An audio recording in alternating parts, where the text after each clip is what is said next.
আমাদের প্রিয় নবী হযরত মুহাম্মদ সাল্লাল্লাহু আলাইহি ওয়াসাল্লাম কখনো কাউকে নিজ ইচ্ছায় গালি বা বদদুয়া দেন নাই। কিন্তু আমরা তিরমিজি শরীফের একটি হাদিসের দিকে তাকালে দেখতে পাই, একদা নবী করিম সাল্লাল্লাহু আলাইহি ওয়াসাল্লাম মসজিদের মিম্বরে উঠলেন এবং 3 বার আমিন বললেন। তখন সাহাবায়ে কেরাম জিজ্ঞাসা করলে তিনি বলেন, হযরত জিবরাইল আলাইহিস সালাম আমার কাছে আগমন করেন এবং 3টি দোয়া করলেন।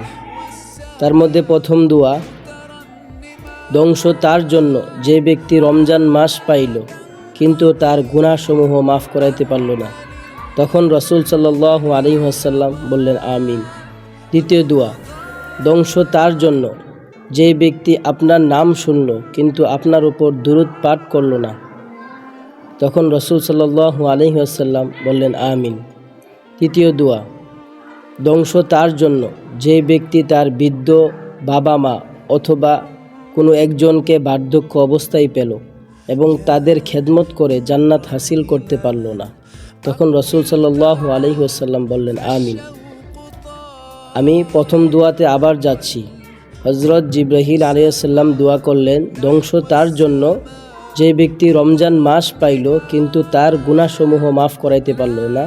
তখন রাসূল সাল্লাল্লাহু আলাইহি ওয়াসাল্লাম উত্তরে বললেন আমিন। হয়তো এটাই আমাদের জীবনের শেষ রমজান।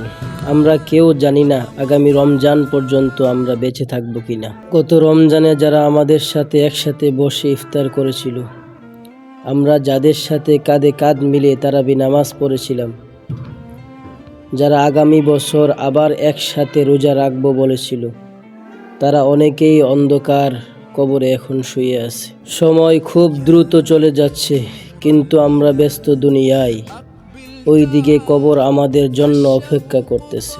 রমজান দরজায় এসে হাজির হয়ে গেছে, কিন্তু আমাদের হৃদয়ের প্রস্তুতি কতটুকু, আমাদের নামাজের প্রস্তুতি কতটুকু, আমাদের তাওবার প্রস্তুতি কতটুকু। এই রমজান শুধু একটি মাস নয়, আল্লাহর পক্ষ থেকে দেওয়া শেষ সুযোগও হতে পারে। গুনাহ মাফের সুযোগ, ভুল থেকে ফিরে আসার সুযোগ, নিজেকে বদলে ফেলার সুযোগ। হয়তো এই রমজানই আমাদের ভাগ্য খুলে দিবে, হয়তো এই রমজানই হবে আমাদের জান্নাতের পথ খুলে যাওয়ার কারণ।